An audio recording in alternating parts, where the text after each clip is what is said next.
All right, roasted Brussels sprouts and butternut squash are one of the best holiday side dishes, and it's the perfect recipe for Thanksgiving, Christmas, or New Year's Eve.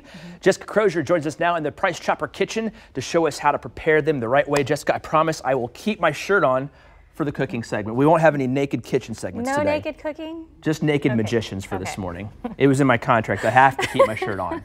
So, we're talking Brussels sprouts this morning. We cook them at home, and we usually buy them frozen, not fresh. So we always have to go through defrosting them and prepping them to make them, or else they kind of get soggy. But what tips do you have? Soggy Brussels sprouts are not soggy Brussels. It's hard to get kids to eat Brussels sprouts, period. But when they're soggy, it's not good. So what tips do you have for preparing Brussels sprouts so they always cook up crisp with that good, I don't know how you can describe it, that good Sure.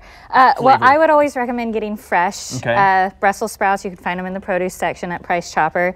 But then from there, they come like this, and you can see they have the that kind of outer layers, like a little head of lettuce. But you can just chop off the bottom and then chop it in half. Okay. And then take off those like thick outer layers, and you're going to be left with just the like nice little, kind of like cabbage-like insides. And so for this recipe, do a bowl of it. It's about 3 to 4 cups once they're prepped. Of those halved Brussels sprouts? For this recipe. But that's the first step, and then I got to move those out of the way first so we can get a nice shot of your Brussels sprouts there. You've worked hard enough on those, so we got to show them off to everybody. And then the second half of this recipe actually has butternut squash. Okay. So it's not sweet potato, although you could use sweet potato. It looks like sweet potato. But butternut squash, so grab that from the produce section. Also, you can grab a whole one. A medium-sized one is good for this recipe. Okay.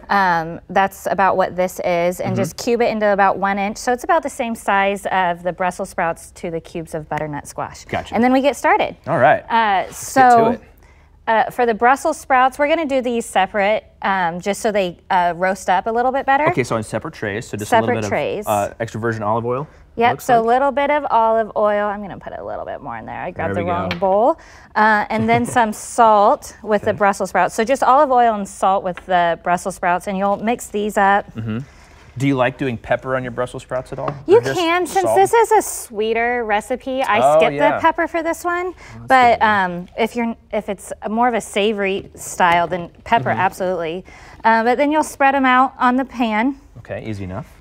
Basically the same thing with the butternut squash, but you're going to do a little bit of olive oil, about a tablespoon, and then about 2 to 3 tablespoons of maple syrup. Maple syrup. So getting some sweetness in there. Stepping the game up. Look out. And you'll want to like mix it up and make sure they're coated. Well, you just dive right in there, don't you? Well, yeah, absolutely. I wash my hands. I promised I wash my hands. And then you'll spread this out on the separate pan also. Okay. We do it separate so that at home, so that they cook a little bit cleaner to get, or we'll cook more evenly when it's separated like that. Well, and there's more space in between the pieces. If you're crunched for time or space or whatever, you can throw them together. Go ahead and do it in the same pan. But I want to coat the Brussels sprouts with really easy, just a couple of ingredients with the olive oil and the salt. So, all right, good enough there. Yeah, and then so you'll bake these at 400 degrees for about 20 to 25 minutes. Okay. And then the final step to add in those awesome Thanksgiving flavors is, I did this one together, so an example of them in the same pan, but you'll take these out. They should be roasted. You'll see that crispiness on the Brussels sprouts. And then you'll combine pecans and cranberries with it, add a little bit more maple syrup, and then mix it all together. Oh, I love the maple syrup. And can I try some of this over here? Do we have any utensils? Oh, we don't have any utensils, so I'm just going to use my fingers.